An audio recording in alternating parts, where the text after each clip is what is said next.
नमस्कार मित्रों, हमने घड़ी में पहले घड़ी के सामान्य कोणों के बारे में, घड़ी के दर्पण प्रतिबिंब में समय और अब जल अतिव्यापन, फिर 90 डिग्री 180 डिग्री के कोण, इनके बारे में घड़ी में देखना है। मुख्य रूप से मैं साधारण रूप में घड़ी में ये घड़ी का जो चित्र दिया हुआ है, इस चित्र को और इसमें हमेशा ऊपर, उत्तर, दक्षिण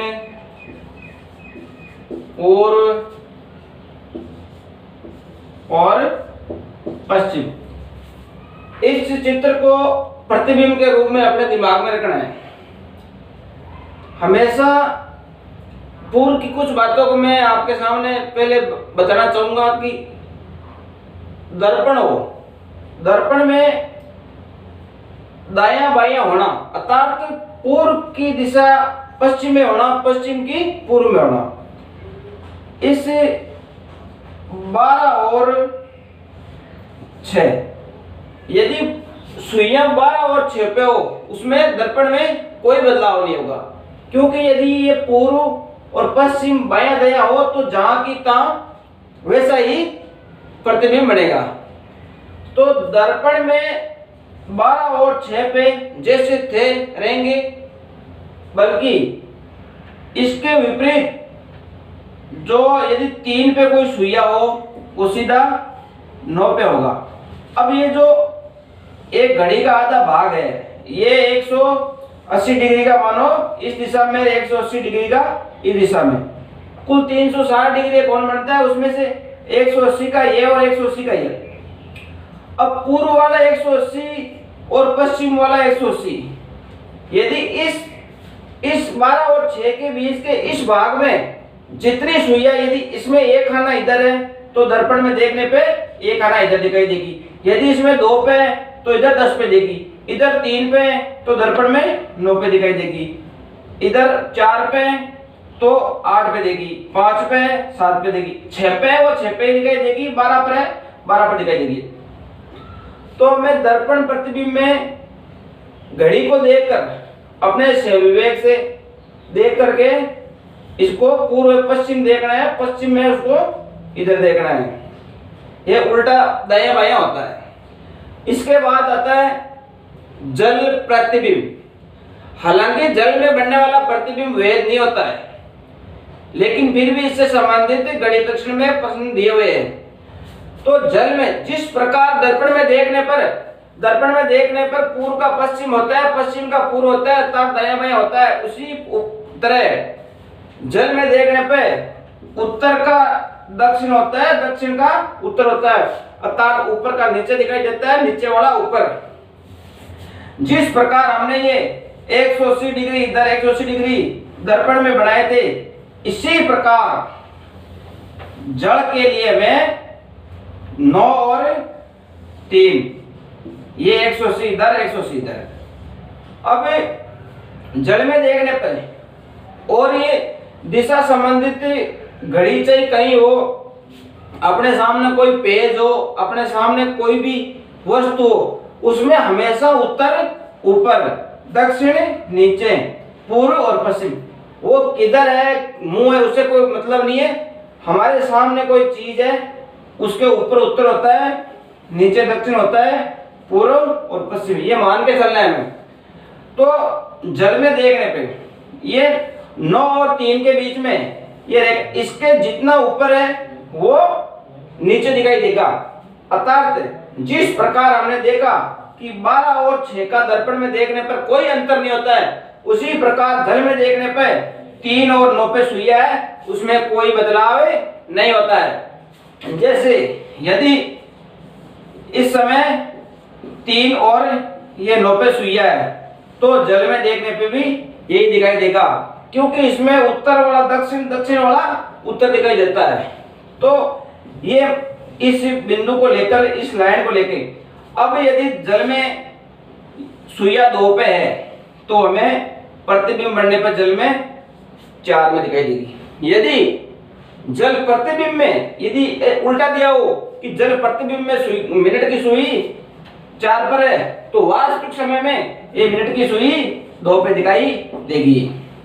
अर्थात जल जिस प्रकार दर्पण में पूर्व पश्चिम होता है, उसी प्रकार जल में उत्तर दक्षिण होता है। इस 9 और 3 की सुइया के बीच में जो हमने ये रेखा बनाई है, इस रेखा से यदि ये यहाँ होगी सुइया, तो जल दर्पण में 12 पे दिखाई देगी। यदि मिनट की या घंटे की कोई भी सुई है जो 60 पे होगी, तो जल दर्पण में देखने पे 11 पे दिखाई देगी। अर्थात जिस दिशा में है उस उतनी ऊपर दिखाई देगी। 6 पे होगी 12 पे दिखाई देगा। यदि सुइया 6 से 1 मिनट इधर है, तो ये 1 मिनट इधर हो जाएगा। यदि सुइया 8 पे है, तो इधर 10 पे दिखाई देगा। यदि सुइया 9 पे है, तो 9 पे दिखाई देगा। यदि सुइया 11 पे है, तो वो उल्टा नीचे 7 पे दिखाई देगा। अर्थात इसमें उत्तर दक्षिण, ऊपर नीचे, उल्टा होता है। जल प्रतिबिंब का मतलब है, इसमें सभी विधियों में अलग अलग प्रकार के सूत्र दिए हुए, लेकिन जो इन सूत्रों से हमारे कंफ्यूजन मिस्टेक हो सकती है। अधिकतर प्रश्नों को हमें ए बे से दे जो उत्तर दिए होते हैं, उनमें देखने भी आसानी से हल हो जाते हैं।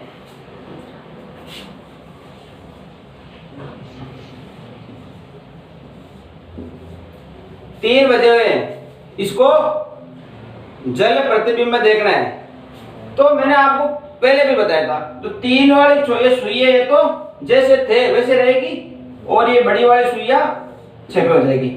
हालांकि जो मैंने पूर्व में बोला वेद प्रतिबिंब, ये सुई 6 पे है, इसका मतलब 3.5 हुए हैं, लेकिन ये सुइया 3 पे ही है, तो ये मानना है कि ये 3.5 हुआ है। हालांकि जब इस सुई में कोई बदलाव नहीं है, यदि ये फिक्स 3 पर है, तो ये 6.5 पे दिखाई दे रही है, तो ये जो ये इसमें जो ओरिजिनल 3.5 यहाँ होना चाहिए, वो वेद नहीं हो रहा है।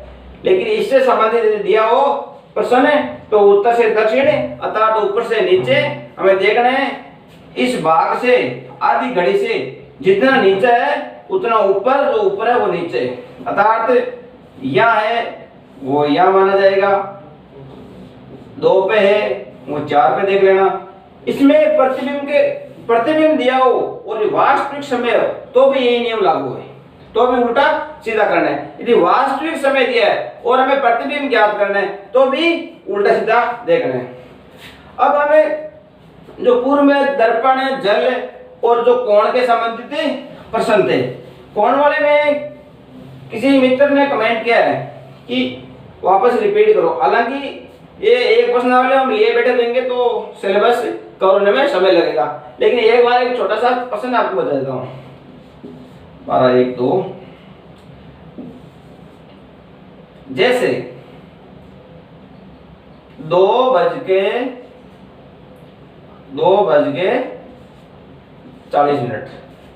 2:40 इसमें यदि हम सीधा करना चाहें, तो हमने पूर्व में ये किया था कि इसमें 12 भागों में घड़ी बटी हुई है। पूरी घड़ी का कोण 360 डिग्री का होता है। 360 में इस 12 खानों का भाग दिया, तो प्रत्येक भाग का मान 30 डिग्री आया।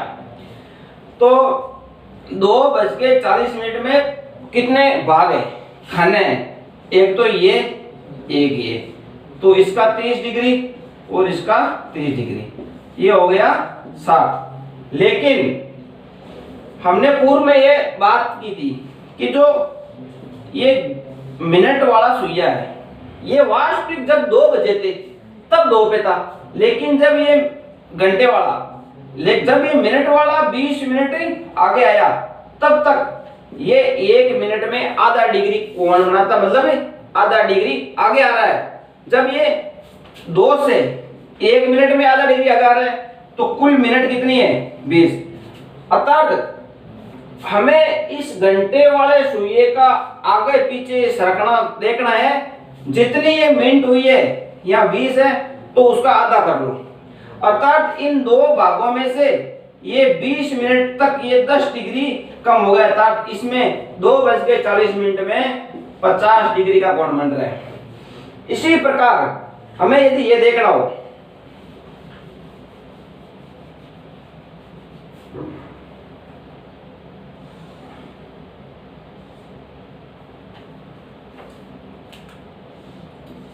सात बजकर 20 मिनट हुई है, तो हमने देखा एक भाग, दो भाग, तीन भाग, तीन 6 भाग है, 30 इंटू 3 बराबर 90 डिग्री हो गई।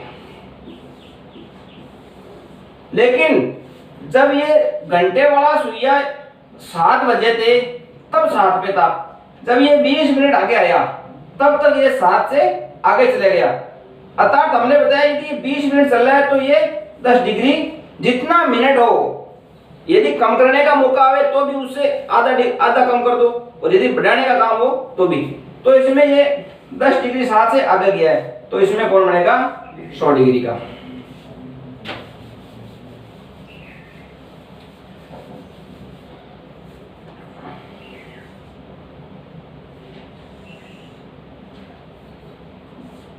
छह बजकर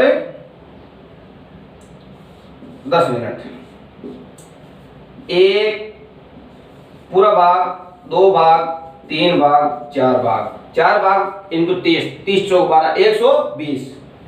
लेकिन जब तक ये 6 पर था तब ये सुइया यहाँ थी, जब 6 पर था। लेकिन ये 10 मिनट आगे आई ना, तो ये आपको पहले बताया जितने मिनट आगे हो रही है उसका आधा डिग्री, आधा, 1 मिनट में आधा डिग्री, तो 10 मिनट में 5 डिग्री आ गए, इसलिए इसमें 120 प्लस 5 डिग्री हो गई। ये इसका उत्तर होगा 150 डिग्री। इस प्रकार हमने कोण, दर्पण और जल, इन प्रतिबिंबों के बारे में देखा।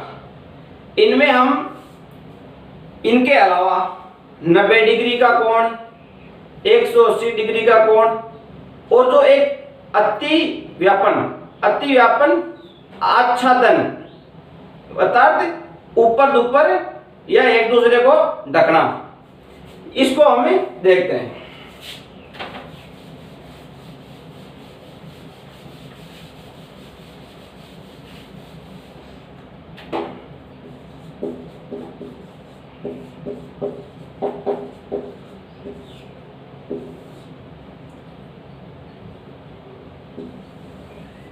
अति व्यापन या आच्छादन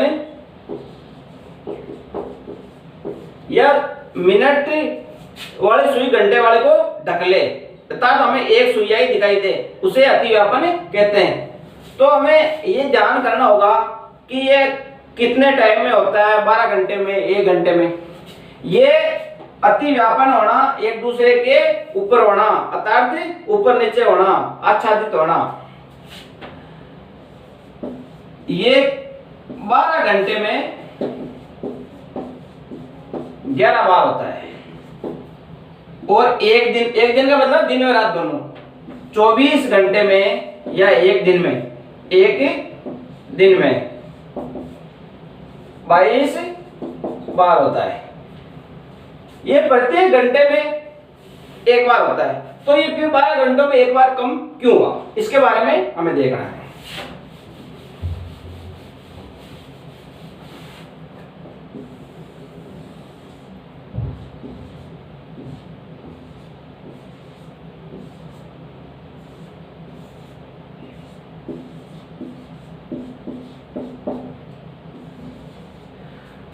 इसमें एक दूसरे को ढकने का जो सिस्टम चलता है, ये जैसे ये 12 बज गई, छोटे वाले सुइया भी 12 पे, बड़ी वाली 12 पे, 12 बजकर 1 बजता है, इस घंटे में ये सिस्टम नहीं होता है।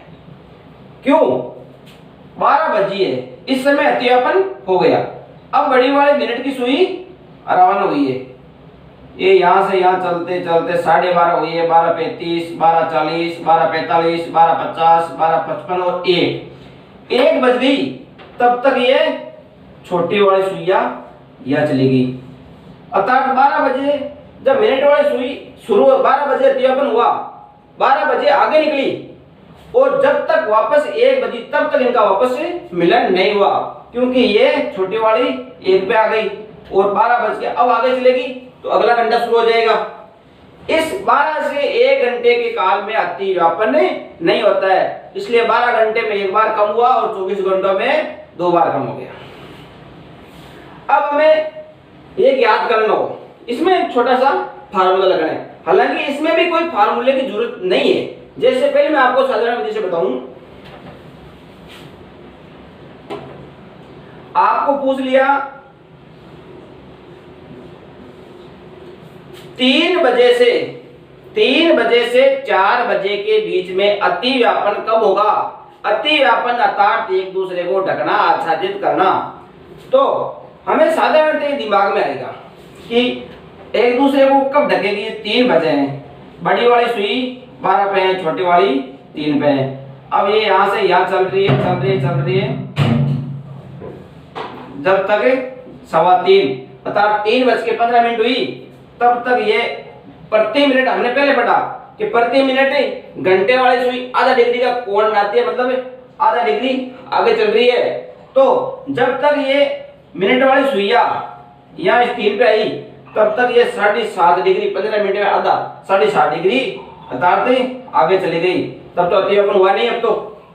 लेकिन अब हमें ये भी ध्यान है कि ये मिनट वाली सुई 1 मिनट में 6 डिग्री का बनाती है और उस घंटे वाले ने आगे निकल गई 7.5 डिग्री, अर्थात तो 15 पे नहीं हो रहा है और 16 पे नहीं हो रहा है, लेकिन 17 से पहले हो जाएगा।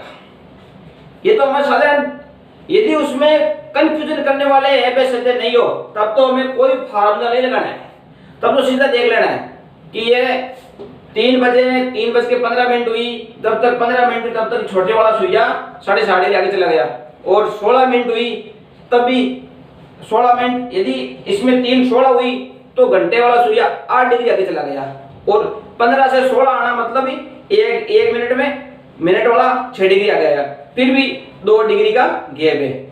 लेकिन अब 16 से 17 इसके बीच में समय होगा। यदि साधारण उत्तर दिया हो जिसमें 3:16 के ऊपर कुछ सेकंड ही दिया हो, तब तो एक मैसेज में एक ही हो, तब तो आपको फॉर्मूला नहीं लगाना है। लेकिन जब 3:16 सही, इसमें 2-3 उत्तर हो, तो हमें छोटा सा फॉर्मूला लगाना है। वो फॉर्मूला आपको बताऊं।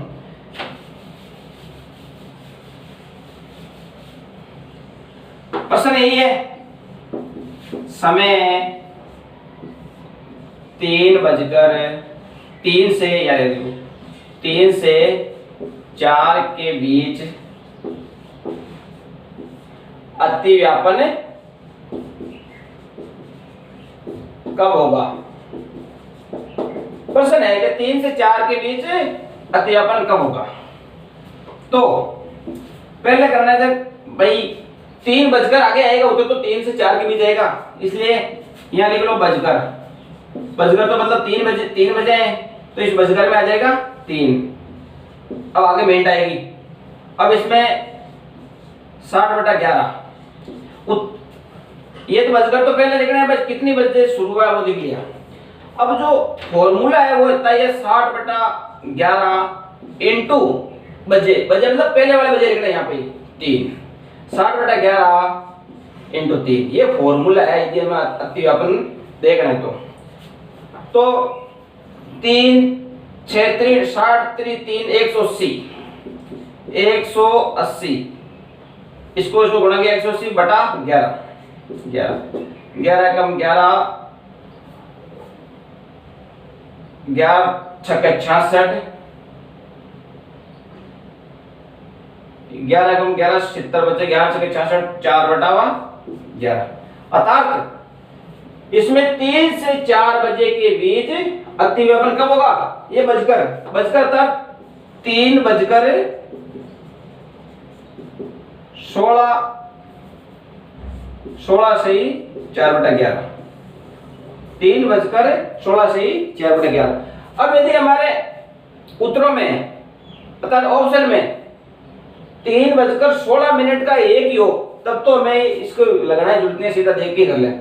लेकिन इसमें 16 से ही 7/11, 8/11, 10/11 ऐसे हो, तो हमें इस फार्मूले को लगाना है। एक बार फिर से एक क्वेश्चन हम हल करेंगे। समय, अब हमारे पास समय है 4 से 5। इस 4 से 5 समय में अतिव्यापन कितने बजे होगा? तो पहले तो ये होगा भाई बजकर तक 4 बजकर, इसको तो हम बाद में लगा लेना। अब सूत्र जो फॉर्मूला है वो इतना आ गया 60/11 लिखने हैं और फिर उसको गुणा किससे करना है? इस पहले वाले बजे से 4 से। 6 चौक 24, 240/11, 11 दूनी 22, 2 बच्चे हो गया 20, 11 एकम 11, 9/11, 21 ही 9/11, 4 बजकर 21 ही 9/11, 4 बजकर 21 ही 9/11 ये मिनट है, ये आएगा उत्तर। तो हमें आज के अपने इस वीडियो के माध्यम से घड़ी को समझने की कोशिश की। हालांकि घड़ी में अलग अलग दिए हुए हैं, उनके आधार पे 90 डिग्री, 180 डिग्री, अतिव्यापन, दर्पण, जल और कोणों के बारे में हमने देख लिया। ज्यादातर हमें बिना सूत्र करने की कोशिश करनी। बिना सूत्र करने वाला हमारा जो माइंड में सेट है वो आजीवन रहता है और इससे हमारे मेंटल एबिलिटी मौजूद होती है। सूत्र अनुसार करने पर इसमें एक ही प्रश्नावली में कोई 20 सूत्र बढ़ते हैं। इन सूत्रों को हमारे इधर उधर होने की संभावना ज्यादा रहती है। तो मैं आपसे एक बार फिर से निवेदन करूंगा अपने इस चैनल के माध्यम से कि अधिक से अधिक बंदों को जोड़ने की कृपा करें। और जो पिछले 2 दिन से इसमें वीडियो नहीं होने के कारण वर्तमान में कोरोना जैसी महामारी के संकट में ड्यूटी में बिजी होने का कारण रहा, इसके लिए हम आपसे समझ आएंगे। आगे निरंतर आपको मेंटल एबिलिटी के वीडियो उपलब्ध करा दी जाएंगे। नमस्कार, जय हिंद।